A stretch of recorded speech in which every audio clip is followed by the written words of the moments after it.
This is JRAM. And this is Billy. And this is another episode of Wow, that's deep. Today, what are we talking about, Billy?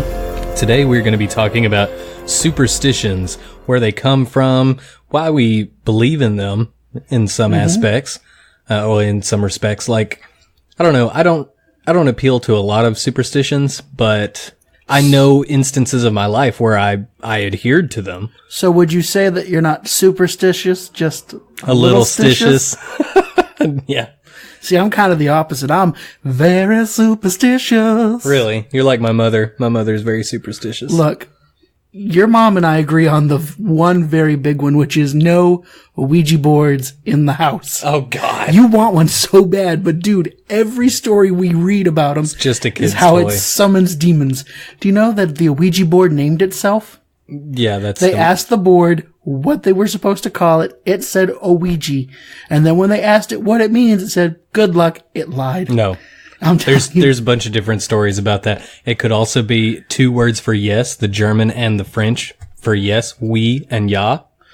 Whatever, man. Yeah. It summons fucking demons, okay? It's a demon summoning disaster waiting to happen. No, there's actually a lot of different kinds of talking boards. It's not just Ouija.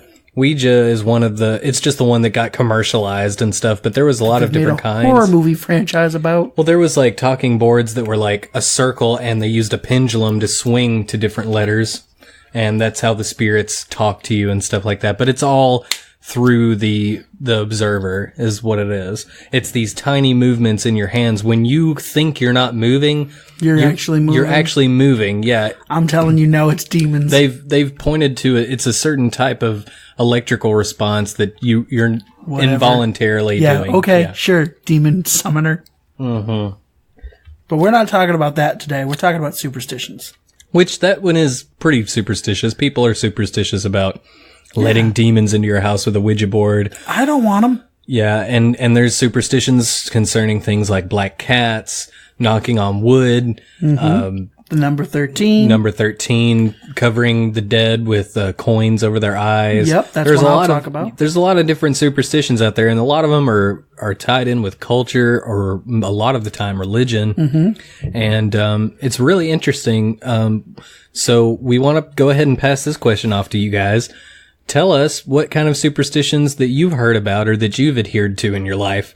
Yeah. You know, we all know that they're irrational. Don't step on a crack or you'll break your mother's back. Yeah, every kid knows about that. Don't walk underneath a ladder that's open. True. No umbrellas indoors.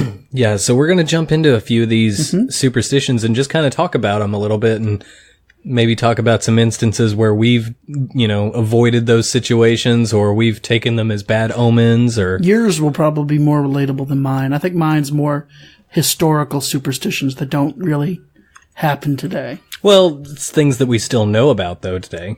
That's true. Are they, is there any holdovers that still come on in today? Should be. Okay. Well, give me one, James. The first one I have is from, my list is from Huffington Post of 13 different superstitions. This is number 13. Coins on the eyes. This practice dates back to the ancient Greeks, who believed the dead would travel down to Hades and need to cross the river Styx in order to arrive in the afterlife. They have to pay the ferryman. Mm-hmm. Yeah. So coins were placed over the eyes of the dead so they'd be able to pay the fare. And secondly, and more practically, many people die with their eyes open. Yeah. That can be creepy, just having a dead body just staring at you. So some think that maybe they put the coins there to just weigh the eyelids down until rigor mortis set in. Because could you imagine you close the eyelids and the eyelids just, they're still, oh, that'd be so creepy. Man. And the most famous set of eye coins is 2 half-silver dollars set on Abraham Lincoln, which are now on display in the Chicago Historical Museum. Wait, you're telling me they didn't leave that money for him so he could cross the river? No, because after the Civil War and freeing the slaves, they decided he didn't deserve a good afterlife. Oh, God. And being assassinated on top of that. So tell me another one of your superstitions. Go ahead. Well, another one I have is number 12, which is birds and death. Birds were long held to be messengers to the afterlife because of their ability to soar through the air to the homes of the gods. So therefore, it's not surprising that a number of myths like hearing an owl hoot your name ravens and crows circling your house. Yeah. That's a God of War reference right there, because they have the Odin's ravens. Yeah, everywhere. Striking at your window, entering your house. You know, I saw the raven upon rapping on my chamber door. Yeah. That's a superstition. Spectre of death. Yeah, because birds become harbingers of death. Yeah. Like crows I think it's a murder of crows, right? Well, I think the Odin's raven was a swear. Like, if you swore one of Odin's ravens on someone, you were, like, wishing them ill will because, you know, Odin was notorious in meddling in the affairs of mortals. Yeah, and likes to pretty much ruin your life. Because Odin's not that great of a character in Norse mythology. No, not really. He's actually a pretty bad guy. Can't get comfortable, James? No, my pants got stuck under the legs of the chair. So anytime I would try to lean forward to speak into the microphone, it would like yank on them. I don't want to rip these pants. They're brand new. Yeah, I've got an article here. It's by NBC News, and they talk about some of the top superstitions that people adhere to or that people know about. One of them is beginner's luck, which I didn't think of this as like a superstition. I just saw it as like an excuse for, you know, someone who's more well seasoned to a sport or an activity to, you know, not feel bad if they lost to somebody who hadn't played before. But I don't know. Basically it says beginners might come out ahead in some cases because the novice is less stressed about the winning. Too much anxiety, after all, can hamper performance, or it could just be a statistical fluke, especially in chance-based gambling games. It says, or like many superstitions, a belief in beginner's luck might arise because of confirmation bias. Confirmation bias is a psychological phenomenon in which people are more likely to remember events that fit their worldview. If you believe you're going to win because you're a beginner, you're more likely to remember all the times you were right and forget the times you ended up in last place. For example, the very first, you want real life examples? Yeah. This is one for me. Okay. The very first time I ever went to Tunica and went to the casino, I spent $20 and I walked away with like 60. That's awesome. I've never And gambled. I had never gambled. The only before. time I ever tried to gamble, I went to Biloxi, Mississippi a couple of years ago with Brittany. We rode on the motorcycle down there with a group of bikers that we're friends with. And we went down there for like a weekend, and we went to the casino for one night, and we ate at Bubba Gump Shrimp Company. And afterwards, we were going to gamble a little bit. And I was like, you know, I'm going to bet $20, and that's all I'm going to bet. I'm not going to spend any more money than that. So I went to the ATM, got $20 out. I stuck it in one of the quarter slot machines because I was like, you know, that'll give me like, you know, 40 chances to win something, right? No, I don't know if that's right, but yeah. It'd be 80 chances to win something because it's every quarter. So I put it in the machine. It doesn't give me any credits to play the game. Like it takes my money, but it doesn't detect that it received any money. It took me 45 minutes to get my money back from the casino manager. Because they had to check and make sure that I didn't, you know, actually play that money away. So they had to like check security cameras. Over $20. I was like, screw this. They gave me back my money finally, and I was just like, you know what? Screw this. I'm not doing any of that. Well, that's a mistake on their part for sure. Yeah. So what else have you got on your list? Find a penny, pick it up. It says, and all day long you'll have good luck. It's part of a rhyme. How about that? It says, this little ditty may arise because finding money is lucky in and of itself, but it might also be the spin-off of another old rhyme. See a pen, pick it up, and all day long you'll have good luck. See a pen, let it lay, and your luck will pass away. Ooh. Yeah. So it's like the universe is giving you something good. You better take it up on it. Although, Otherwise, isn't it only pick it up if it's heads up? Yeah. Because isn't there also something about like if you find a penny, it's got to be heads up for good luck. If it's tails up, leave it alone. That's what I always thought, anyway. Yeah, I think I'd heard that. I don't know why, though. I don't know. Like, it doesn't explain the origin of that. But, This one I have on my list next, you found really interesting. okay. Burying the dead east. Yeah, you told me Because- about that, and yeah. I was thinking about it, and at least the ones that I know of, they do face east. It's Because interesting. what most people have probably never noticed, and you yourselves may not have noticed, listeners, is that most cemeteries are laid out on an east to west grid, with the headstones on the west and the feet of the deceased pointing east. That belief comes from that the dead should be able to see the new world rising in the east as with the sun. It's also the primary reason that people are buried on their backs and not bundled in the fetal position like before they were born. Yeah.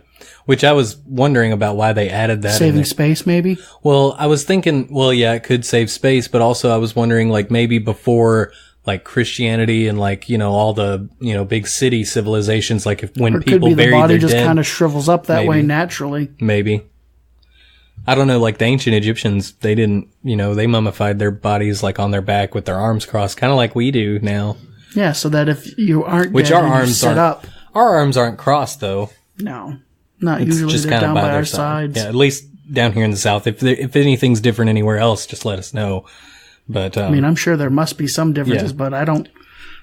Well, like Jewish chance. burials, they don't use coffins. They just bury them in a dirt grave. They just place the body in there and bury it. That seems unhygienic. I mean, I don't see why not. You're burying them 6 feet under. I mean, there's dead deer and dead everything else all over the place all the time. I don't see why it would be a problem. This is another one that your mom. As long as coyotes can't dig it up and eat it. They aren't going to dig 6 feet down to eat a body. Not, that's true. Yeah. This one your mom put me on to. Yeah. There's a body removal 101 that we always learned in corner school. Yeah, I never... Remove a body from a house with the feet first. And the practice dates from the Victorian times when it was thought that if a corpse went out head first, it would look back and beckon to those standing behind to follow. It's pretty dark. That is very Victorian-esque. They always had really dark and macabre. And it's still considered a sign of respect, but coroners secretly know the true reason. It's because it's way easy to handle a body in rigor mortis by bending it at the knees to get around corners than forcing the large muscles at the waist or wrenching the neck. So it's easier to maneuver the body if you're trying to get it out feet first. Yeah. Around corners and stuff. Well, I mean, after so many hours, rigor mortis isn't a thing anymore. Your body loosens up after a minute. And then it takes a long time for the calcification to start. And that's when you kind of get stiff again. But there's, you know, after so many hours, rigor mortis lets off and you're limp again for a while. Yeah, but basically, like, to get it out of the house, it probably would have some rigor mortis going. Yeah, I guess so.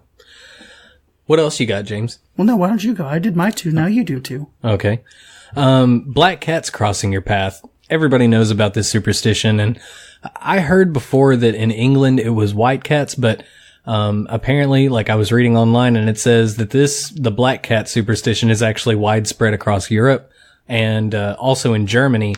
If a black cat crosses your path from right to left, it's bad luck only. Only if they cross right to left. The Germans with their super specific rules again. Yeah. It says, as companion animals for humans for thousands of years, cats play all sorts of mythological roles. In ancient Egypt, cats were revered. Today, Americans collectively keep more than 81 million cats as pets, including mine. I have a black cat pet. His name is Twitch, and he's actually sitting right next to us right now. Yeah, because he's awesome. Yeah. It says, so why keep a black cat out of your path? Most likely, this superstition arises from old beliefs in which witches had their animal familiars, which were often said to take the form of domestic animals like cats.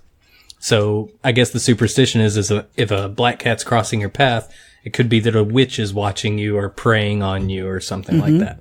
So, and I've got Stop the Clock, which is something else I think I talked about with your parents at one point, which is apparently stopping the clock as a sign that time was over for the dead and that clock must not be restarted until the deceased was buried.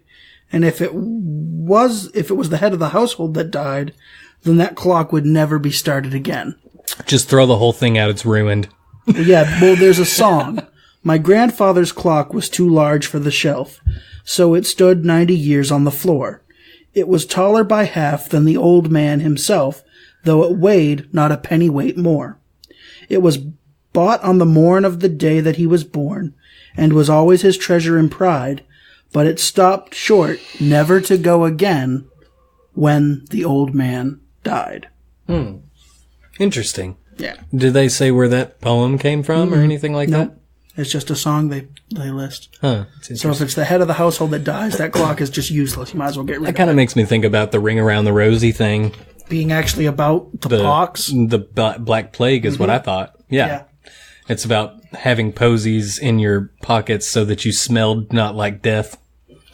And the plague doctors, they would fill their crow masks with all kinds of flowers and stuff because they believed in the idea of death and sickness coming through odors. It was, I can't remember what it's called. It was started with an M. What a terrible thing. What a terrible idea for a uniform, though. What? Those old time. Like, yeah, let's terrify the shit out of people who are dying already.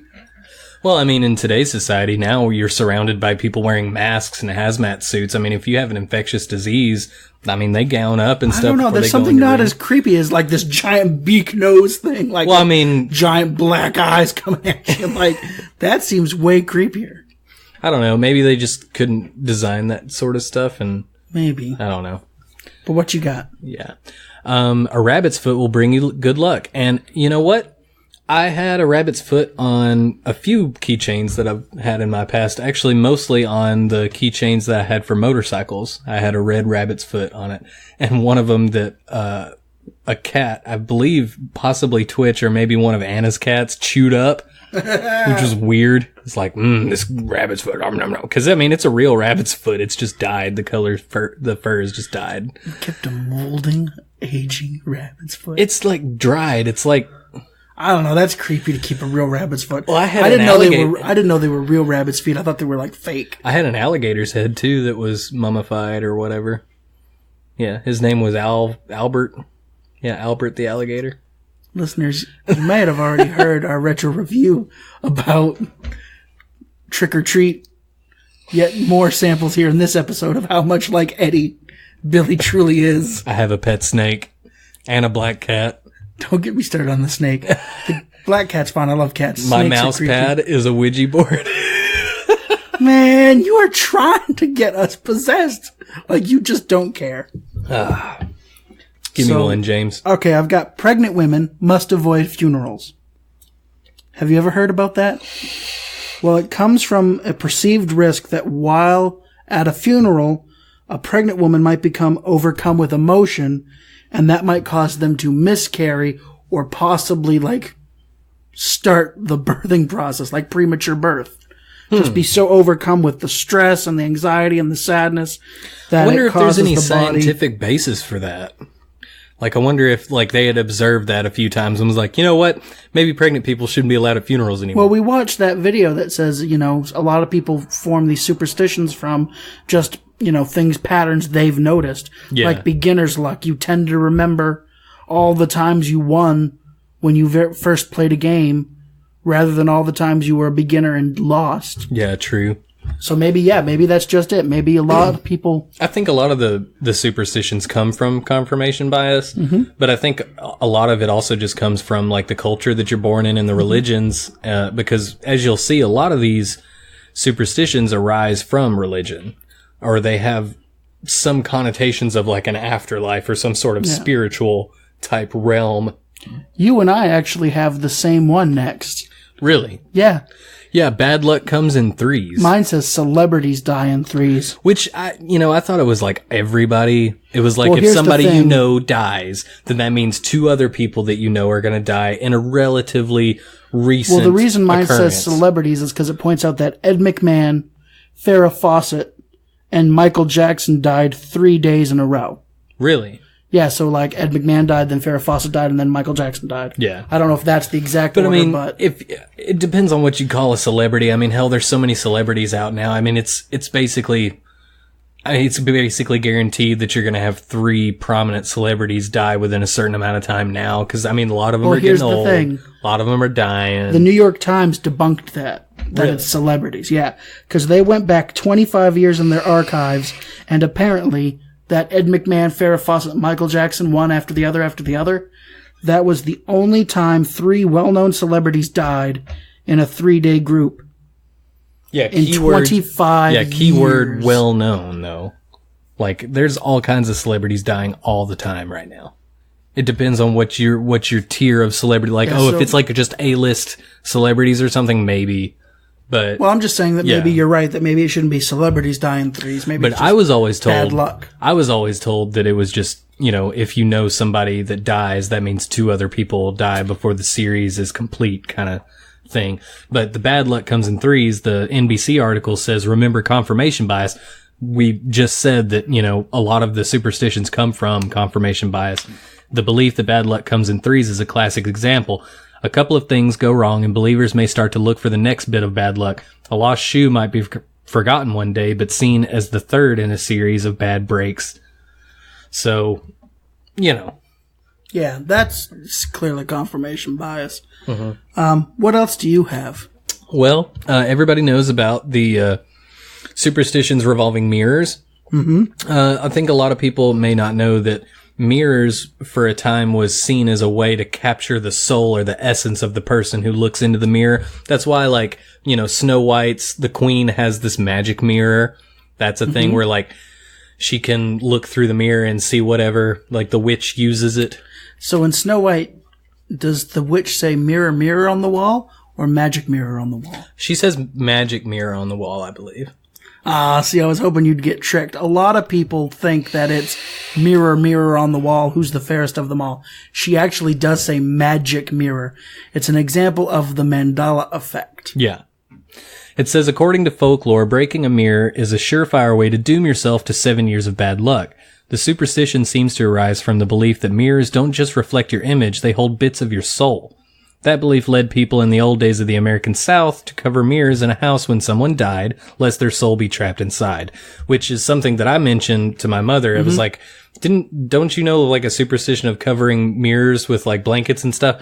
But apparently she doesn't know anything about that. Well, I wonder if this is related at all to photographs, because ancient Native Americans, I think, are... Well, native tribes, people in Africa and Indonesia. They didn't want their picture taken. Yeah, because they thought it would capture their spirit. Yeah. Yeah.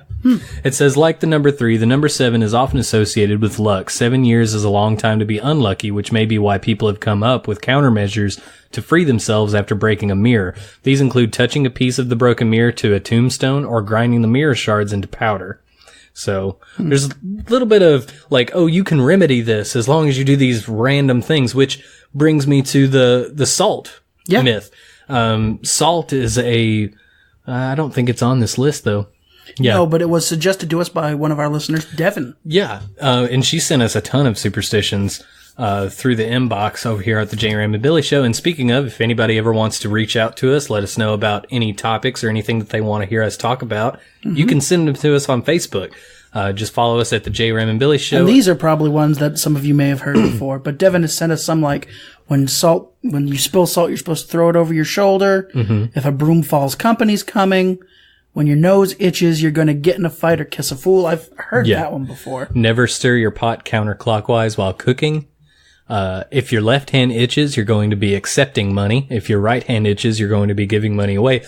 Which is funny because I have eczema breakout right now and my right hand, both my hands are itching, but my right is itching a lot more lately. You're going to have to spend some money on that. I'm already broke. Look at that. Yeah. She's written on here, don't put a jack-o'-lantern out on Halloween. So I guess if you don't put one out on Halloween, it's bad luck. Oh. And if you ever saw that movie Trick or Treat, not the one we just reviewed, but that 2007 anthology series, that plays a part in that movie. Oh, really? But this one, the one next, is one I remember. Don't masturbate too much or you'll go blind. Or get hairy palms. I don't remember the hairy palms. I've heard about the hairy palms. I've only heard you'll go blind. Yeah. Which did terrify me as a young teenage boy.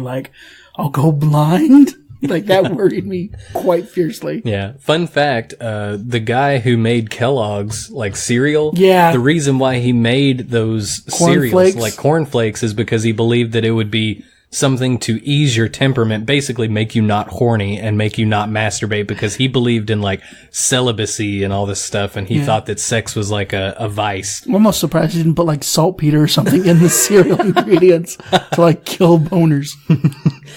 Here's another one that I actually really honest to God believed when I was a kid, but it was don't keep making silly faces because your face will stick that way. Parents, I used to cross my eyes at my sister all the time when I was really little and just stick my tongue out and they were saying don't hold your eyes crossed for too long or it'll stay that way, especially if somebody smacks you. If somebody smacks you while your eyes are like that, they'll stay like that forever. So my sister, as a joke, like, hit me and made me think that my eyes were crossed for a time. Oh, man. She got you back good. Yeah. But, I mean, this list is long. Devin definitely sent us a whole lot of stuff. Yeah. Is there anything else you want to go over on this? Let's see. Oh, have you ever wondered why, like, in the manga for Dragon Ball and Dragon Ball Z, like, the old man character that's kind of a pervert, and he's the one that teaches Goku? Yeah. Master something? Yeah.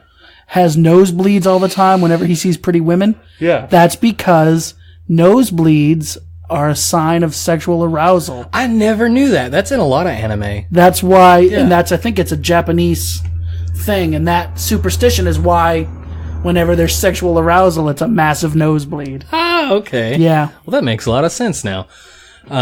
Spicy food causes ulcers, which it maybe could. I don't know. I still maybe think that might be a thing, though. Maybe. I don't know. Eating an apple a day keeps the doctor away. Yeah, eating an apple a day, yeah. If you pull out a gray hair, 2 more will appear in its place. People used to tell me that all the time. That's like the Hydra head. Yeah. Cut off one head and 3 more grow. Yeah. Don't sit too close to the TV or you'll go blind. Oh, yeah, which is a total myth, believe it or not. Mm-hmm. Also, cracking your knuckles does not give you arthritis. That's total myth. Yep. It's actually very pleasurable. I crack my knuckles all the freaking time. My grandmother believed in that. Oh, shaving makes the hair grow back faster. Yeah, which is also a myth. And the reason why people believe that shaving makes your hair grow back thicker is because whenever your stubble starts coming back out, they have flat ends because you just shaved and they're not tapered yet. They haven't worn enough to be tapered and soft. Mm-hmm. And so they feel coarser. And so it feels thicker when you touch it again, when your stubble starts coming out. So it's actually not true that shaving makes your beard come back thicker and fuller. No. Yeah. Total myth. You just got to be patient and maybe just shave it all off until you can grow a full beard, please. Yeah. Just do that. So thank you, Devin. Thank you for, I know we didn't go through like even close to half of them, but you really sent us quite amount of good ones. Yeah. Animals can predict death. Yeah. Well, I mean, I think that's true though, isn't it? Like there are dogs that can smell out cancer. And like seizures and all kinds of stuff. Mm-hmm. So you would think that like they would be able to tell Cats and dogs seem to react before earthquakes. I've read things saying. Yeah. And that could be because that maybe they can detect the methane in the atmosphere, because I know that when the earth cracks and stuff, it'll release like large amounts of gas and stuff. So they think that maybe they can smell it before the tremors start or something. But how about this one? Yeah. Hold your breath. That's on my list, not Devin's. Mm-hmm. But a popular superstition is that you have to hold your breath when you're passing a graveyard to prevent drawing in a restless spirit that's trying to re-enter the physical world. You know, I've heard about that one before, but I didn't know that was the reason. I've heard you're supposed to hold your breath, although the article adds, this might be a problem if you're passing, forgive me for mispronouncing this, Wadi al-Salam in Najaf, Iraq. It's the world's largest cemetery at 1,485.5 acres and holds over 5 million bodies. Good Lord. So just try to... Drive faster!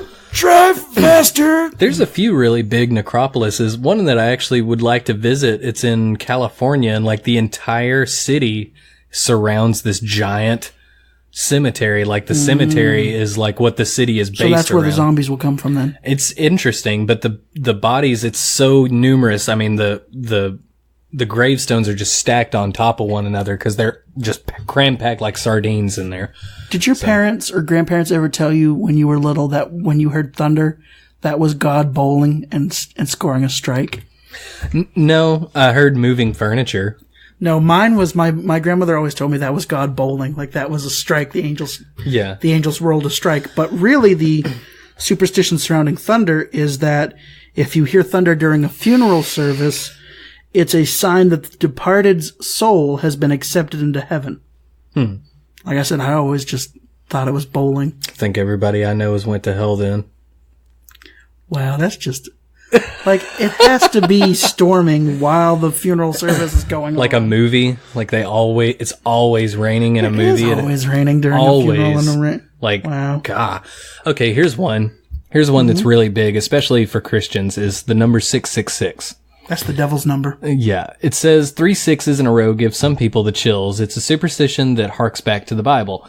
In the book of Revelation, 666 is given as the number of the beast and is often interpreted as the mark of Satan and a sign of the end times. According to State University of New York at Buffalo, anthropologist Philip Stevens, the writer of Revelation, was writing to persecuted Christians in code, so the numbers and names in the book are contemporary references. 3 sixes in a row is probably the numeric equivalent of the Hebrew letters for the first century Roman Emperor Nero. So, yeah. Which, a lot of Christians will interpret it as something different, like, oh, maybe it's a future leader who's coming. But this is the thing, is like, no matter what generation, no matter what time period you're in, there's always somebody screaming, it's the end of the world. Always. I had a woman just the other day, though, that literally her total was $66.66. And I saw her, like, legitimately, like, kind of look around for a second, trying to see if there was something else she wanted to get, some kind of candy. Because she was legitimately like, I know it's kind of silly, but I really don't want that to be my total. It's kind of silly. I remember when I was going to church, we had this, like, children's, like, toy drive or something around Christmas, and they had all these boxes, like the shoebox things or whatever, and they were numbered, and there was a number box 666, and like apparently some people were like superstitious about it, and I remember the pastor being like, it's stupid to be scared about a number because that only gives more power to it. Very Harry Potter-esque, like fear of a name only gives more power to the bearer of the name or whatever, like Voldemort and stuff like that, which is kind of how I feel about it. Like if you give it power over you, then it means something bad or whatever. I'll always remember, though, but inherently the number doesn't mean anything. I'll always remember that one of the first heavy metal songs you ever introduced me to has the line 666 party with the devil, bitch. And I'll always remember, every time I hear that number, the first thought that pops into my head is party with the devil, bitch. A big one is knocking on wood, which I've done a lot of times. Like if I say something at work and it's like, gosh, it sure is quiet at work today. You always gotta knock on wood and make sure that, because if you don't do that, you just jinxed yourself. And you're gonna get busy. Especially at a hospital. You never say like it's quiet. Or a retail store. Yeah, no. Yeah. You murder the person who says it's too quiet in here. Yeah. And it says, this phrase is almost like a verbal talisman designed to ward off bad luck after tempting fate. Breaking that mirror didn't bring me any trouble, knock on wood. The fixation on wood may come from old myths about good spirits in trees or form an association with the Christian cross.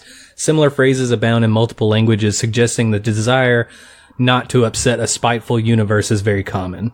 So basically, it's like a counter to Murphy's Law. Yeah. Yeah, you're like, if something bad's gonna happen, it will happen. Let's knock on wood and kind of steer that bad spirit or that bad vibe away. Off to something else. Yeah. So the last one on my list is leaving a grave open overnight.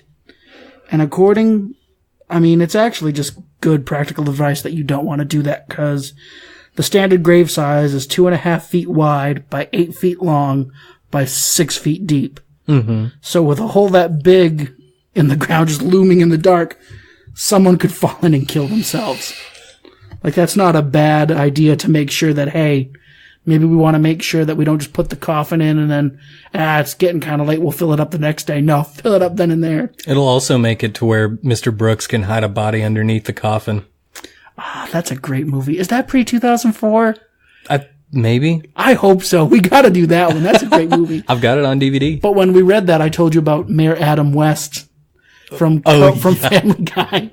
If you remember, there's an episode in Family Guy, listeners, where I can't remember who it is that is dead. They're not really dead, but they're being buried, and the person reading the funeral, and of course with Adam Mayor's request to prevent the zombie apocalypse, all caskets and Quahog are buried under 6 feet of concrete. And so they bring this dump truck and start pouring concrete all over the coffin. Yeah. It was pretty funny, but if you think about it, if you were worried about the zombie apocalypse, that would be a pretty good way to prevent it. Yeah. Just bury every coffin in 6 feet of Concrete. No zombies getting out of that. Man. Here's one that everybody knows about, especially in childhood, is crossing your fingers. It says, those wishing for luck will often cross one finger over another, a gesture that's said to date back to early Christianity. The story goes that two people used to cross index fingers when making a wish, a symbol of support from a friend to the person making the wish. Anything associated with the shape of the Christian cross was thought to be good luck. The tradition gradually became something people would do on their own. These days, just saying fingers crossed is enough to get the message, well, across. You know what? I've never heard of it as a good thing. Oh yeah, you always cross your fingers when you're lying. Well, that's a thing too. You hold it behind your back and you lie, but your fingers are crossed, so you don't mean it or something. Yeah, either that or it's like a cross to like forgive me for lying, maybe. Oh, I didn't even think about that, but yeah, maybe it could be something like that. But I mean, yeah, people cross their fingers whenever like let's say you're trying out an audition for something and you're hoping you're the one that get picked. You're crossing your fingers whenever they're announcing it, or like you're going to win an award or something or nominated for something. You're crossing your fingers hoping that you're the one that gets picked. You know, good luck comes your way. Yeah. So I can see it. I can see that definitely. Break a leg. Yeah, break a leg is a big one. Do you know where that actually comes from? What? Some people probably think break a leg refers to like you're cast as an understudy and the main star breaks their leg and you get the part. Like they get injured or they get sick and then it's your turn to be the star. That's not what it is. I never thought of that, no. What it is when you break your leg, what are you in? A cast. Yeah. So break a leg is join the cast. Really? Yeah. I thought it was the ones that I read about breaking a leg. It said that it was bad luck to wish somebody good luck on a performance. So they said something ironically bad to mean good luck, but that way they didn't stir the bad It's break spirits. A leg because when you break your leg, you get the role because you're in a cast. So you're saying it's just a pun. Pretty much. Pretty much. It's the ultimate dad joke. That's so silly. Here's one. Friday the 13th. So everybody's scared of the number. Okay, nobody's actually scared of the number 13. But in common folklore, it is bad to have the number 13 on pretty much anything. If you go into some of these buildings like skyscrapers and stuff, you might notice that on your elevator, the number the floor 13, it just skips it. It goes from 12 to 14. It doesn't mean that there's not a 13th floor. It's just labeled as 14. Here's a local example. Yeah. For those of you who live in Lexington, if you go to Sonic and you look at their menu, because I pointed this out to you before, there is no option 13. Really? Yeah, it goes from combo number 12 to combo number 14, which I think 14 through 16 is like their breakfast stuff. But like their lunch and dinner combos stop at 12. I've pointed that out before. Really? Yeah. I need to look at that. I go to Sonic like all the time. There's not a number 13 combo. Because you ordered it before. You pushed the button one time and you were like, yeah, I want a number 13. And the person just was like, what? And you're like, just kidding. It doesn't exist. Yeah. The term for the fear of the number 13 is called... go ahead and try to pronounce that. It's called frigatriskaidekaphobia, which, you know, there's different cultures that have different numbers that are revered in this way. In Japanese culture and in Chinese culture as well, the number 4 is generally thought to be bad luck because the number 4, which is shi in Japan, is also the word for death. Or it sounds just like the word for death. So 14 becomes must die. Yeah, so the number 1 in Japanese it kind of sounds like their word for must. So if, you have 14 together, it means must die, which is just ominous. So in some Japanese buildings, you generally won't see the 4th floor on an elevator, and you may not even see the 14th floor. They just veer away from the number 4 completely, which is very similar to how we do with 13. With 13. Now, hold on. And recently we had a Friday the 13th pass by that also had a full moon on it, and a lot of people are superstitious about full moons as well. It's even in Friday the 13th Part 1, remember? Yeah. When the cop's giving Steve Christie a ride back to the camp, he goes, "It's a full moon tonight. All the crazies are out." Yeah. And even in the hospital, like people say, "Oh, well, it's a full moon. We're going to be busy because apparently people like to stay out late and get drunk or maybe hurt themselves or something. I think it's confirmation biased. I think people look at it and it just so happens that nights with full moons tend to have more injuries, more hospital visits. Well, they may not even have more. They'll just notice them more. Yeah. Whereas from a typical night, I mean, people get hurt. You did pretty good at that other one, but there's an alternative tongue-twisty word for the fear of Friday the 13th. Why don't you try that one? Okay, it's paraskevidextriaphobia. Paraskevidextrophobia. In high school, we had a phobias. Something like that. In high school, we had a phobia band show. Remember that? Yeah. I think I've still got the t-shirt somewhere. I designed that t-shirt. I know. I think I've still got one. Yeah. Fano let me have one, but was that fear on that shirt? Did you guys have a song about that? No, it was like fear of heights, fear of snakes, fear of spiders. Arachnophobia, yeah. Fear of crowds. Oh, you guys didn't go for the hard one? No. Fear of Friday the 13th? Well, it's not just Friday the 13th. Like I said, it's just the number 13 in general, because I've read somewhere also that the reason why 13 is a bad number is because Judas Iscariot was apparently the 13th disciple to sit at the table for the Last Supper. And, you know, of course, Judas is the one who betrayed Jesus and caused him to be crucified and all, you know, for the 30 pieces of silver and all that other stuff. So there's that to go by. Although one of the articles that I read said that the reason, going back to what we were saying about salt, tossing salt over your shoulder, one of them said that, Judas is depicted in the painting from Leonardo da Vinci at the Last Supper as someone who accidentally spilled salt on the table. Apparently there's a salt shaker of some sort that's tipped over on the table. And I looked at the painting and there is no salt shaker. Oh, wow. Why would there be a salt shaker in 1st century AD? Like what? A salt bowl, maybe like a little bowl that had salt that you would, you take your fingers and just sprinkle it on your food? Yeah, maybe like a salt bowl, yeah. But speaking of Judas Iscariot, I know it's off topic. Did you know that there is Jewish myth out there, that Judas Iscariot is the very first vampire? I didn't know that. That was the plot of a very, well, not famous, but a movie that I like a lot, Dracula 2000, I think it was called. Yeah. Gerard Butler was Dracula. Yeah. It is interesting that there's like two different explanations to what happens to Judas. Like, he commits suicide. He commits suicide, but then it says also that like his body was like eviscerated and his bowels were like let out of his stomach. Mm-hmm. And so like I know that I read somewhere that some people think that like he hung himself on a tree and then when the rope broke and his dead body bloated in the sun, that it like spewed his guts out or something like that. But it's interesting that there's like two different Well, the Jewish stories. myth has that he tried to kill himself, but God wouldn't let him. And cursed him to be a vampire. Oh, okay. And that Judas Iscariot was the world's very first vampire. Yeah, and now he's probably a rock star. Well, it goes toward why that there's myths that vampires are weak of silver because of the 30 pieces of silver. Yeah. Why they don't like the cross. It's because it's Judas Iscariot. Yeah.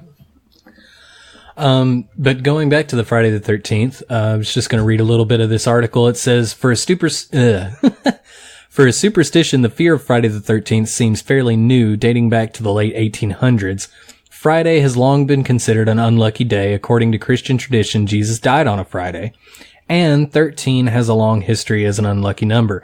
According to the Stress Management Center and Phobia Institute in North Carolina, about 17 million people fear Friday the 13th. Many may fall prey to the human mind's desire to associate thoughts and symbols with the events. Quote, if anything bad happens to you on Friday the 13th, the two will forever be associated in your mind, said Thomas Gilovich, a psychologist at Cornell University. All those uneventful days in which the 13th fell on a Friday will be ignored. I want to debate this for a second. Yeah. It says Christians often feel that Friday is a bad day that Jesus died. It's called Good Friday. If they didn't like it, they wouldn't call it Good Friday. I mean, I'm not that hardcore into it. Like, I don't know the history behind it and all, but like, it seems weird that to say Christians don't like Fridays or view Fridays as bad because Jesus died on one, and then we're going to call that day Good Friday. Because the whole point is if Jesus doesn't die, we don't get forgiveness for our sins, right? That's how that works. Absolution. He has to die for us to live. So it's a good thing he died. Good thing. That's terrible. It feels I feel like I'm going to hell now.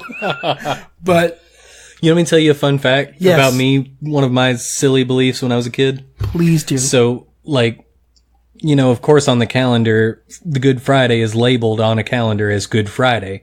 Well, one year I looked at the calendar and it was Friday the 13th and it said Good Friday on it. So for a good portion of my childhood, I thought all Friday the 13th were called Good Fridays.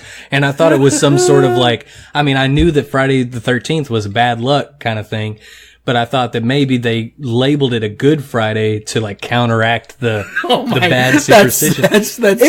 It made sense in my brain as a kid. All I'm saying is that's so cool. Like, that's a cool, like, little, like, conspiracy theory to have, like, no, it's Good Friday to counteract the evil superstition. I figured it out. Yeah. But there's all kinds of really neat superstitions, things that are mostly tied to the culture that you were born in.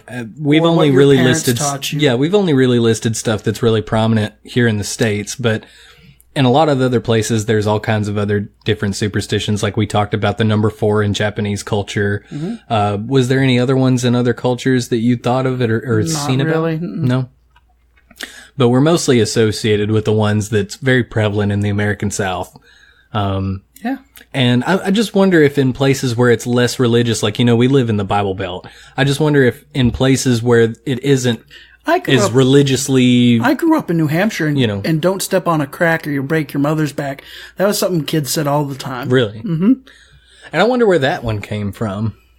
I don't know. It must, I hate to keep saying it, but it probably is some kind of confirmation bias. Some kid stepped on a crack in his... And when he went home, he'd found out his mother had fallen or something, or, you know. All right, James. Do you have anything else to go over? No, I don't You got think anything so else? with this. No, our lists are done. Yeah. So we hope you enjoyed this. Thanks again to Devin for sending all those in that of hers. Yeah, and if you want to contact us, you can check us out on Facebook. We're at the JRAM and Billy Show. You can find us at www.facebook.com/JRAM and Billy Pod. We're also on Twitter, same handle, JRAM and Billy Pod. Mm-hmm. If you look in the description on whatever app you're listening to us on, whether that be Spotify or iTunes. Well, it's Apple Podcasts now, but okay, yeah, but still, yeah. If you're on Spotify or Apple Podcasts, Apple iTunes, or Podbean, check the description. You can see our YouTube channel on there. Mm-hmm. Where we post some let's plays and maybe some just general conversations types videos. We're going to be doing all sorts of fun things for the month of Spooktober. Yeah, Spooktober, the month of Halloween. Yes. Yes. So if you haven't already, check out our latest retro review on Trick or Treat, the 1986 film featuring Gene Simmons and Ozzy Osbourne. Let's clarify that cameo roles. Yeah. I mean, we do talk about it. The DVD cover makes it look like they're the stars. They're not. No. They really aren't. Yeah. But yes, it does have both Gene Simmons and Ozzy Osbourne in it. We got another retro review that's going to be coming up next week. Secret surprise. It's secret. So we hope you enjoy the next week. Next week will be our hot takes. Oh, okay. On euthanasia. All right. And then will be our special surprise retro review. Uh-huh. And after that comes my episode I'm so excited for, which is our Halloween Spooktacular episode. Yeah, so we're going to be telling some scary stories. We're looking forward to that. Maybe playing some truth or dare. We'll come up with some stuff. Yeah. We're also wanting to thank Lungbusters for being a sponsor to our podcast. A loyal sponsor. I have been vaping some vape called the brand is Keep It 100, and it is blue raspberry slushy, and it is awesome. I highly suggest anybody who's in the Lexington area who maybe you're a smoker, maybe you're wanting to quit, maybe you're looking for an alternative, definitely check out Lungbusters. They'll help you out every step of the way. They'll give you good advice. And the best part is it's legit vape products. That's what I was about to bring up. Because a common superstition that a lot of people are starting to adopt is that vape is apparently unhealthy for you, which I think is a great crime, because that's basically telling people that smoking cigarettes, something that kills over 100,000 people, a year. Because let's get the facts straight. You're absolutely right.